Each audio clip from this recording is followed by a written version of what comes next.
warahmatullahi wabarakatuh. Selamat sore. Perkenalkan, nama saya Nurse Irma Muhammad Yahya, SK Pemkas. Saya merupakan dosen yang memiliki home base S1 Keperawatan di Universitas Muhammadiyah Manado. Pada kesempatan kali ini, saya akan mengajarkan tentang manajemen keperawatan, mana pertemuan kali ini dilakukan secara luring dengan materi atau teorinya 2 SKS dan praktikumnya 1 SKS. Kesempatan kali ini saya akan mengajarkan terkait dengan teori kepemimpinan dan manajerial, di mana tujuan untuk pembelajaran kali ini agar supaya mahasiswa dapat mengaplikasikan manajerial dan teori kepemimpinan pada suatu rumah sakit. Selain itu, kita dapat menyusun perencanaan terhadap kebutuhan SDM yang berada di suatu ruangan. Selain itu, pada kesempatan ini akan diajarkan agar mahasiswa dapat memainkan peran sebagai fungsi manajerial dalam pengarahan, pengorganisasian, sampai dengan controlling. Waalaikumsalam warahmatullahi wabarakatuh. Selamat malam. Jadi sesuai dengan jadwal memang kuliahnya sampai malam ya, karena kelas Anda itu berada di sini. Oke, pada kesempatan ini kita akan masuk. Oh, kalau yang lalu terus sempat bertemu di semester bawah. Ya, sekarang kita ketemu lagi dengan manajemen keperawatan. Oke, administrasinya, kenapa administrasinya? Bagaimana? Atau dari tingkatan manajerialnya bagaimana? Ya, bagaimana? Nah, sekarang kalau dari tingkat manajerialnya, kira-kira seperti apa untuk fokus manajer ini atau fokus ke internalnya? Contoh, perawat masuk di mana? Fokus pemimpin atau fokus manajer? Manajer. Ya, karena lebih spesifik kepada profesi. Oke ya. Jadi kurang lanjut untuk slide berikutnya. Ya, boleh dibaca kan? Boleh. Oke. Sekarang di situ ada fokus kepemimpinan, mulai dari fokus eksternal ya, terlihat kan? Mulai dari pedagang. Kira-kira ada yang tahu nggak? Kira-kira apa yang didagangkan di satu rumah sakit? Apa sih yang dijual? Apa yang kamu jual? Sebagai perawat kamu jual apa? Jasa. Iya. Masa dari masih murah-murah? Yang kamu jual belikan adalah jasa. Jadi itu fokus kepemimpinan, di mana dia harus memikirkan bagaimana caranya ini jasa ini tetap laku di kalangan masyarakat. Jadi itu dia pemikiran sampai di situ. Jadi dia tidak fokus hanya kepada pelayanan, tapi bagaimana jasa ini akan dijual belikan kepada masyarakat umum, laku di pasaran, ya seperti itu. Oke. Yang kedua, boleh baca. Ada hukum. Nah, kenapa ada hukum? Mungkin boleh berdiri biar supaya kedengaran jelas suaranya. Ibu sama dengan ada praktek itu di rumah sakit ya, sama dengan perawatan, share dengan sama kasih ada keluarga pasien yang belum tahu tentang TB. Ya, oke, terima kasih. Silakan Ibu. Jadi betul ya. Jadi kegiatan kepemimpinan terkait dengan fokus untuk hukum ketika ada terjadi malpraktek yang dikatakan biasanya terjadi di lingkup rumah sakit, jadi bisa dicegah dengan adanya hukum ini. Biasanya ada badan hukum yang memang sudah dibentuk oleh rumah sakit di dalam satu rumah sakit, ya. Jadi biasanya kalau memang kalau untuk yang orang perawat itu belum terlalu kelihatan ya kalau di rumah sakit. Tapi ketika ada suatu masalah yang terjadi, badan hukum ini yang selalu berperan penting ya. Jadi dia masing-masing ada bagian ininya ya, ada dari dokter, ada yang dari BPNI gitu ya. Jadi orang bekerja sama. Jadi ketika terjadi namanya malpraktek yang ada di rumah sakit tersebut, itu selalu berkaitan dengan badan hukum yang telah dibentuk oleh rumah sakit di satu rumah sakit. Jadi boleh lihat ya, kelompok masyarakat yang dimaksudkan adalah kelompok masyarakat yang akan membeli dan menyetor jasa.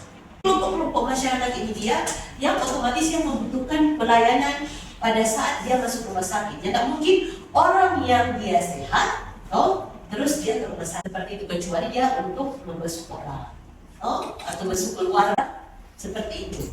Itu paling banyak orang kan ke rumah sakit ingin membeli jasa, ya. Jadi otomatis dalam keadaan sakit dia datang ke rumah sakit. Ada penyandang dana.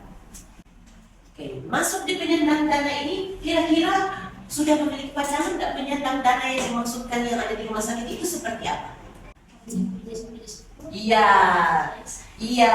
Jadi tidak bisa membeda-bedakan antara kelas 3, 2, 1 atau VIP, ya seperti itu kan.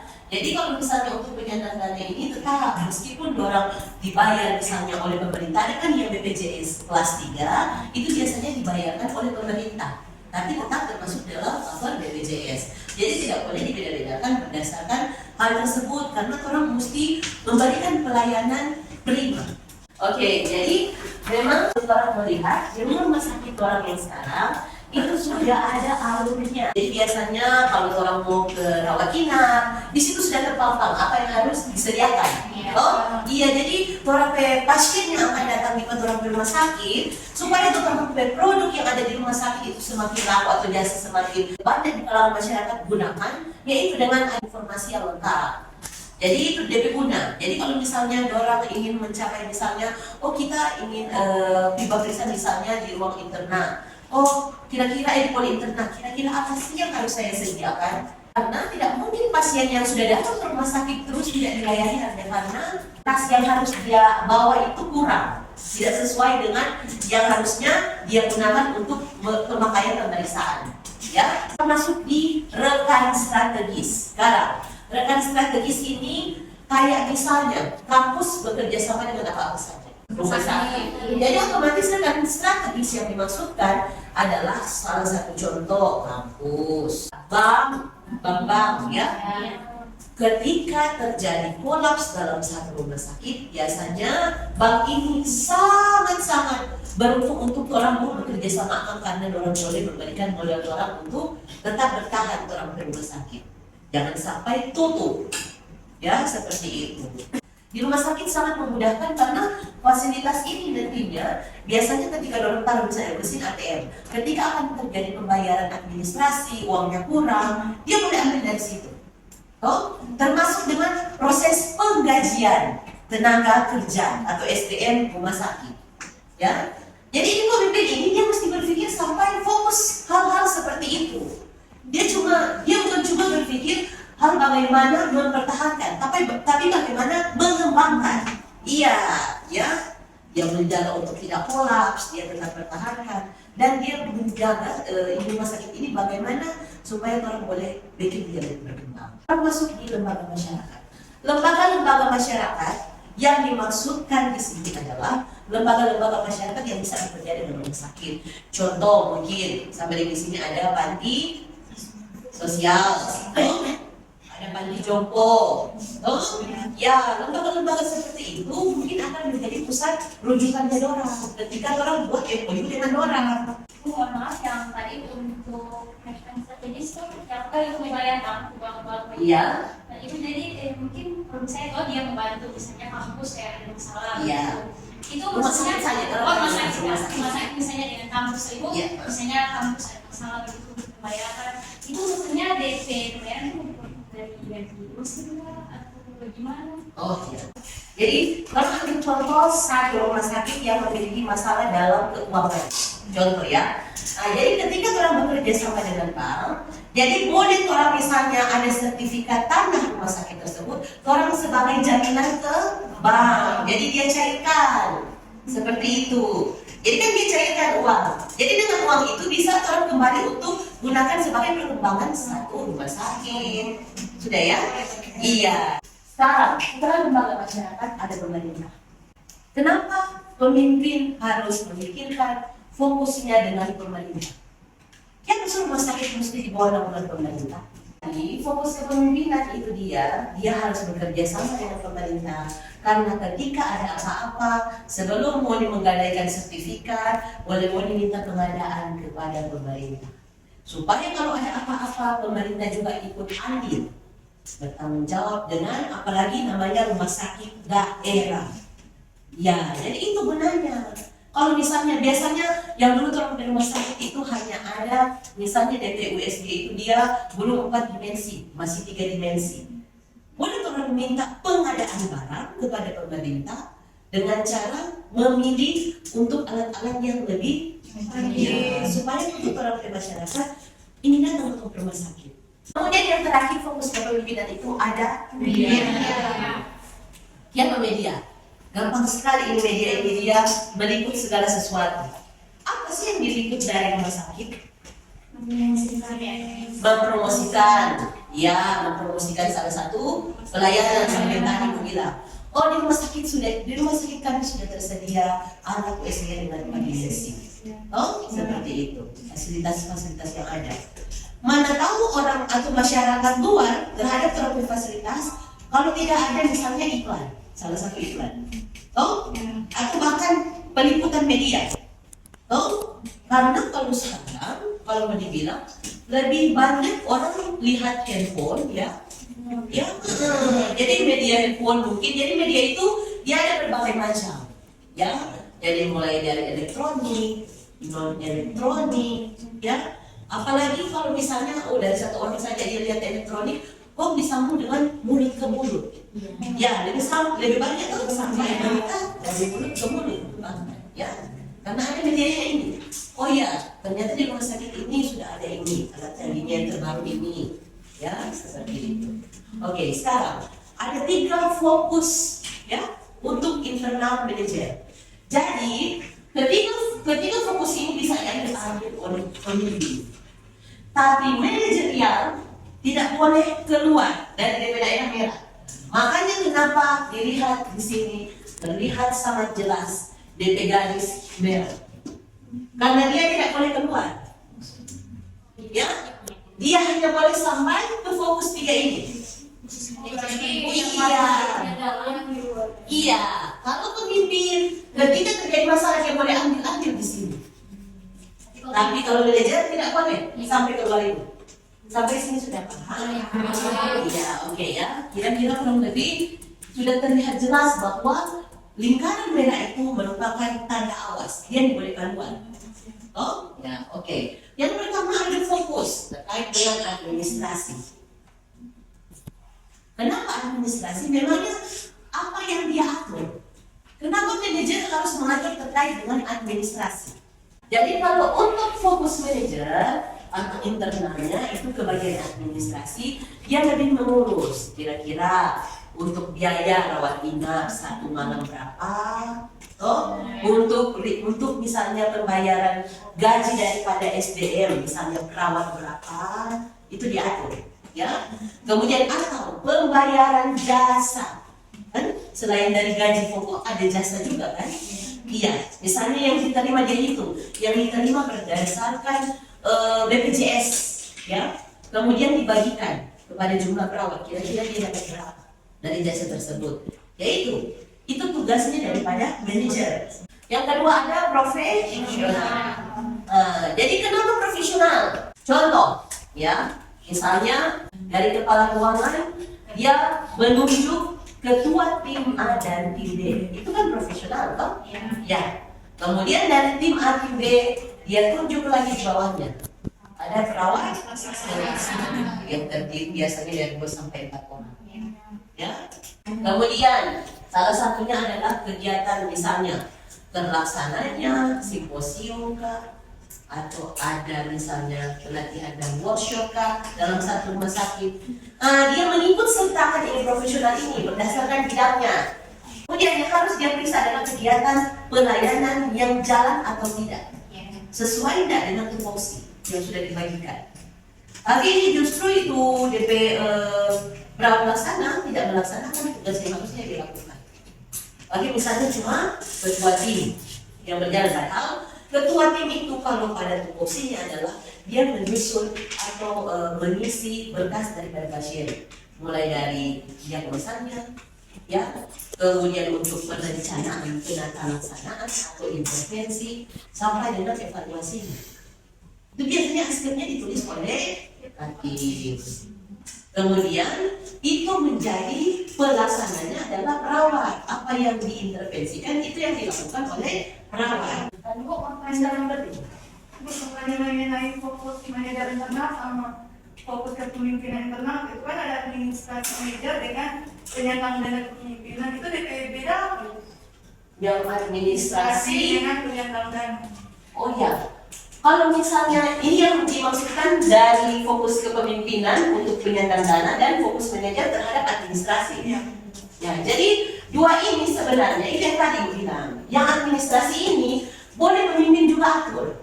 Selain manajer yang atur, pemimpin juga boleh atur. Ya, jadi kalau misalnya dalam lingkaran ini, tapi dia tidak boleh keluar, tidak boleh manajer mengatur yang ini terkait dengan ini. Iya, karena pemimpin itu dia berfokus pada keseluruhan, termasuk pada parkirannya, termasuk bagaimana misalnya ada MOU yang akan dilakukan, itu termasuk ya. Jadi misalnya yang ini penyandang dana ini biasanya bekerja sama pemimpin yang dia memikirkan bagaimana cara supaya orang boleh bekerja sama dengan penyandang dana atau BPJS. Karena kan nantinya donor biasa didapatkan dari hasil BPJS. Iya, sangat menguntungkan rumah sakit dengan adanya BPJS. Karena ketika tidak ada BPJS, orang kadang berpikir kita nggak mau berobat di situ. Mahal kan? Iya. Ya apalagi ini namanya untuk tingkat kesehatan semakin hari semakin mahal. Tidak ada yang murah. Ya, seperti itu. Pemimpin dan manajer mengalami kesinggungan di berbagai area. Kemudian, pemimpin memiliki sekumpulan khusus kompetensi. Ya betul. Ketika dia jadi seorang pemimpin, ya dia harus memiliki beberapa kompetensi yang melebihi daripada manajer. Jadi kira-kira kalau pemimpin itu di rumah sakit itu tuh direktur. Oh, ya kalau misalnya di tingkat manajer itu biasanya ada bagi keperawatan atau bahkan yang lingkup lebih kecil ada kepala ruangan. Sudah kan? Paham ya sampai sini? Iya, jadi kalau misalnya dia menjadi seorang pemimpin atau direktur, biasanya itu sudah melalui beberapa pelatihan atau workshop bagaimana cara menjadi pemimpin yang baik.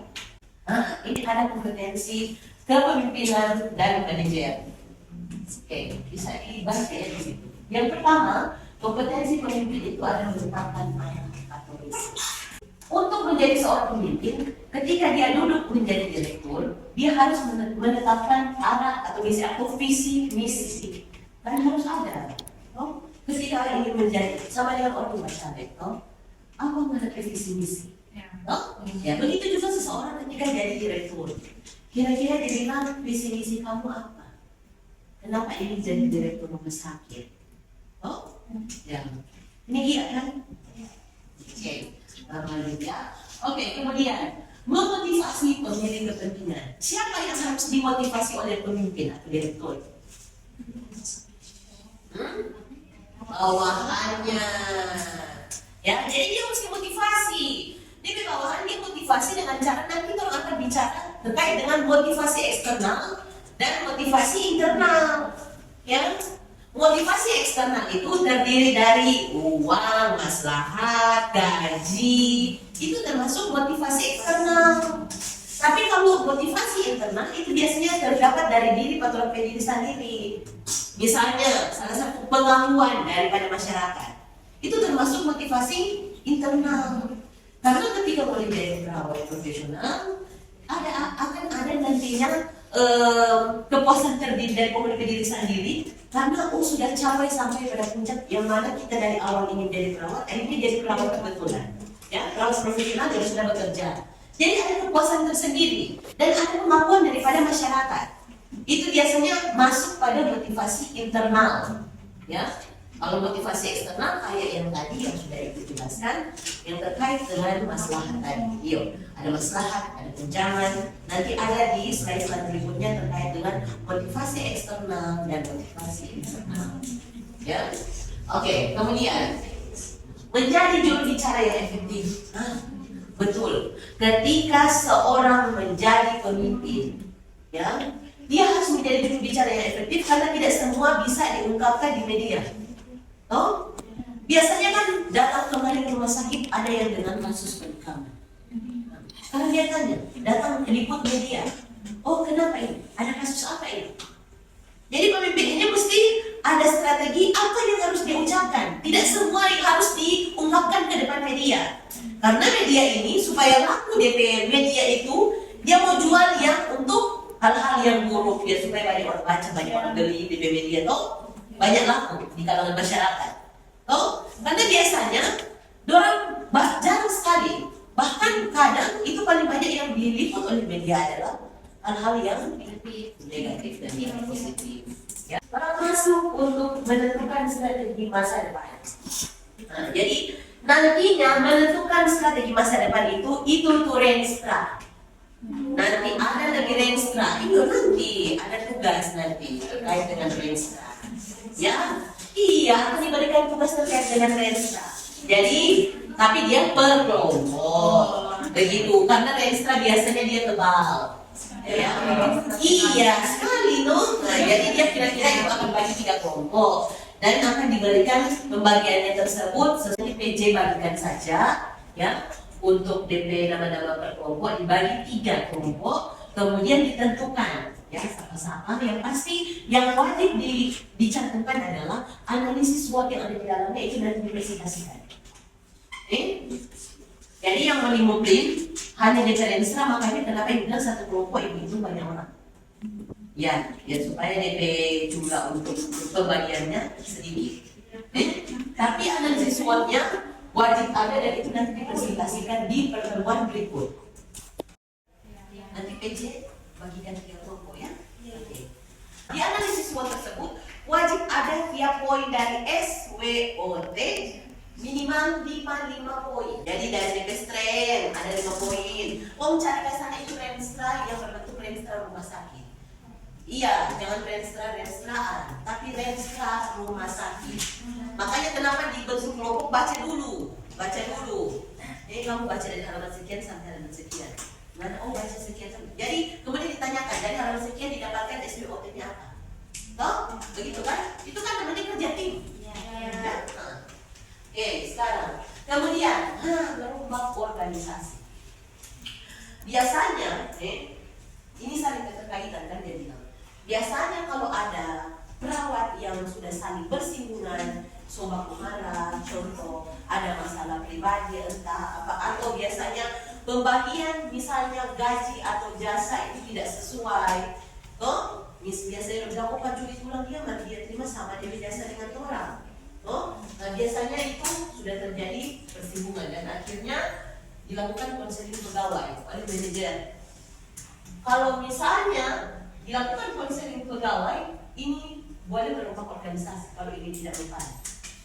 Atau ini tidak jalan, dia akhirnya merubah organisasi. Dia rubah, mungkin dia rolling dari ruangan tersebut, misalnya dari ruang IGD dia pindah internal atau poli. Ya. Maka dari itu, kalau misalnya dia masih konseling tetap seperti itu, dia yang wajib merubah organisasi. Ya, sudah ya sampai sini paham? Boleh dong sampai sini. Oke. Sekarang lanjut. Kompetensi manajer memperkerjakan pegawai. Dia akan berpikir bagaimana pegawai tersebut bekerja berdasarkan tupoksinya, mulai dari apotekernya, mulai dari perawatnya, ya.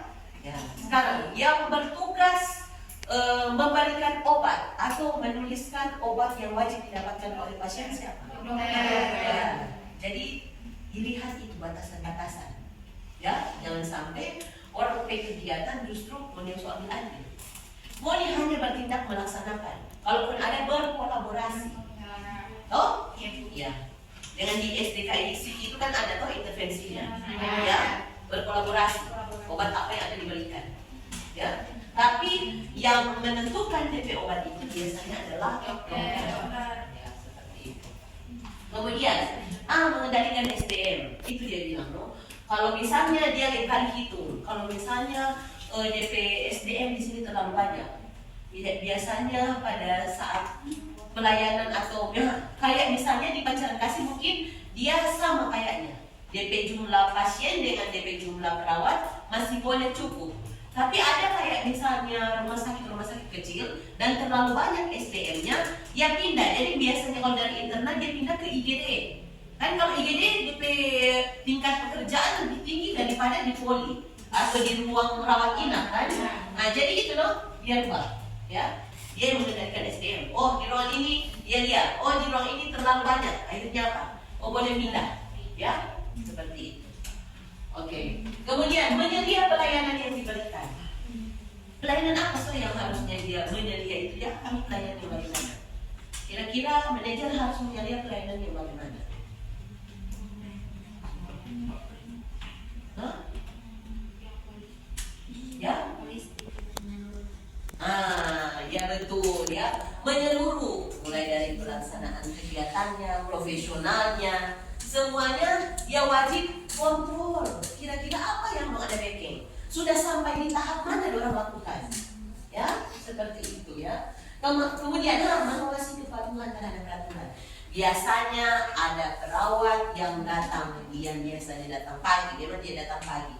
Tiba-tiba baru jam 10 dia izin untuk keluar alasan ambil anak. Oh, ya. Kemudian pas mau balik dia bilang, oh satu kali istirahat makan siang. Oh, tiba-tiba dia balik dan mau pulang. Jadi ini harusnya terhadap kepatuhan seperti itu dia yang harusnya kontrol. Kira-kira ini orang-orang yang ada di dalam ini kerja secara merata atau banyak yang pencuri tulang? Toh, apa yang bilang? Ya, jadi dia bekerja cuma kelihatan ada di bekerja, padahal paling banyak adalah kasana kamari dan tahu apa dia tadi. Oh, padahal ada teman yang sudah capek-capek. Pada saat pembagian jasa itu yang biasanya membuat seseorang kadang bersinggungan karena dia pikir beban kerja yang dilakukan oleh orang di satu tim berbeda-beda. Iya, karena mungkin ada yang senioritas mungkin, toh karena senior sama dia mau di kalau di rumah sakit, dek, ambil aku ini, dek, ambil aku itu, ya sudah lah sabar, sabar ya, masing-masing selesai. Oh, ya, oke. Kemudian, yang tadi aku bilang termasuk konseling pegawai. Oke. Sampai di sini ada pertanyaan? Ibu mengenai Tadi, wah. Ibu tadi mengenai direktur rumah sakit itu, apakah perawat itu nggak bisa menjadi direktur rumah sakit? Masa cuma dokter terus baik? Oke, ini kompetensi ya. Sebenarnya pernah ibu dengar yang menjadi direktur rumah sakit kalau tidak salah itu berada di Kepulauan Sawer atau Talaut? Pernah? Ya, jadi makanya sebenarnya bukan lagi dokter baru bisa jadi direktur, perawat juga bisa jadi direktur. Tapi kembali lagi yang ibu bilang, itu tiga tadi. Iya, pengalamannya, profesionalnya sudah berapa lama yang ya termasuk dengan pelatihan atau workshop. Sudah ikut enggak? Karena seseorang jika ingin menjadi direktur, jangan lupa kembali lagi ketiga itu tadi. Memang paling banyak di sini yang kurang lihat yang terjadi di Sulawesi Utara itu paling banyak untuk direktur atau kepala rumah sakitnya adalah dokter. Nanti satu gebrakan terbaru, insya Allah moni. Amin. Ya, mungkin berikut sebab dapat dengan Sri Wahyudi. Saya di sana sudah direktur. Jadi ada saja. Kalau kita tidak tahu, yang penting kompetensinya jalan sesuai dengan wanita harapan bahwa ketika menjadi direktur ini harus kita lakukan. Nah, baru ini lagi satu di puskes. Seluruh puskesmas itu paling banyak adalah dokter yang dikepalai atau kepala puskesmasnya dokter. Tapi di sana apa di mana pokoknya di bagian Maluku Utara itu menimpe kakak tingkat yang lulusan dari sini. Itu Bapak Jul. Ya, iya, dari situ saja kan baru bisa membuka wawasan berarti oh betul berarti ternyata ada peluang loh. Oh, ya dulu kita memang dari dulu itu dari manapun itu selalu terdengarkan bahwa kepala puskesmas itu adalah seorang dokter. Iya, tapi contohnya dia bisa menjadi kepala puskesmas. Oh,